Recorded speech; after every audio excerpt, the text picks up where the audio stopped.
Kembali lagi di Pesta Bola Asia 2024. Kita masih kembali lagi mengenai pembahasan seputar Myanmar melawan timnas Indonesia yang hari ini selain Asnawi Makwala, ini juga banyak banget netizen dibilang Stadion Manan Solo ini menjadi tuan rumah timnas Indonesia U22 yang dipakai saat pertandingan di pekan kedua. Kalau nggak salah itu timnas Indonesia melawan Laos. Dari segi stadionnya tuh rumput atau berbagai di kalangan nama pertandingan, termasuk Edward juga ya, yang punya stadionnya itu memiliki rumput yang sangat halus, sangat baru. Tergantung VR, video assistant referee, yang menggunakan teknologi yang paling canggih sehingga terjadi apakah pertandingan itu di saat ada offside atau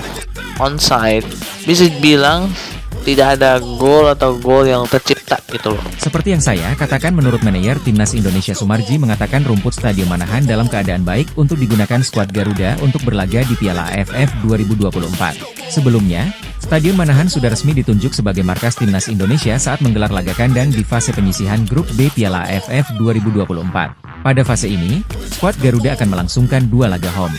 Yang pertama ialah ketika menjamu Laos pada matchday kedua yang berlangsung 12 Desember 2024. Sedangkan partai kandang kedua tersaji saat matchday keempat ketika menjamu Filipina pada 21 Desember 2024. Semuanya sudah aman. Kondisi rumput memang sering mendapatkan perhatian tersendiri dari fans Timnas Indonesia. Sebab, skuad Garuda sering bermain di kondisi rumput yang tidak optimal saat berkandang di Stadion Utama Gelora Bung Karno. Oh, jadi untuk kondisi Stadion GBK tuh sangat memperburuk ya. Buruknya kalau melihat dari segi rumputnya itu jelek gitu, atau punya merasa tersendiri gitu loh. Dan nilai-nilai yang kecernihan atau kecerdikan yang punya banyak peluang yang bisa dikatakan stadion ini jadi stadion tuan rumah di Provinsi DKI Jakarta. Itu paling tepat ya kalau nggak salah ya. Nah, lebih identiknya kalau nggak salah, penyerang striker asal Vietnam ada Nguyen Xuan Song ya. Itu satu-satunya pemain striker yang paling berbahaya di timnas Vietnam.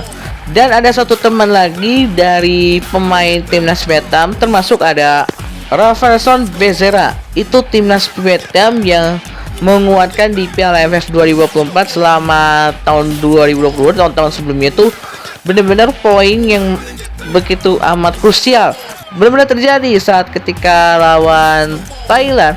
Itu justru itu menariknya itu memang tidak kuat gitu loh. Memang tidak kuatnya adalah itu memang tidak ada kesempurnaan. Tidak ada kesempurnaan yang membuat Vietnam itu berpeluang hingga akhirnya lolos. Tapi sayang banget jika ia itu harus gagal, karena dia mendapatkan runner up tertinggi. Jadi penyerang naturalisasi Golden Star Warriors yakni Nguyen Xuan San ternyata mengaku dirinya belum fasih berbahasa Vietnam. Dia punya amunisi berkualitas pada gelaran Piala AFF 2024. Striker asal Brasil itu memang sudah 5 tahun tinggal di Vietnam.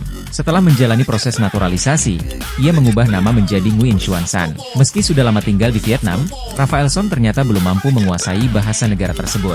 Namun, ia tak melihat itu sebagai sebuah kendala. Mengenai kemampuan bahasa Vietnamnya yang masih minim, Rafaelson juga menyatakan akan terus belajar. Ia yakin dalam waktu dekat akan menguasai bahasa tersebut. Oke, baik, terima kasih kepada Bukri Bewel atas waktunya, dan terima kasih kepada sponsor yang telah mendukung acara ini.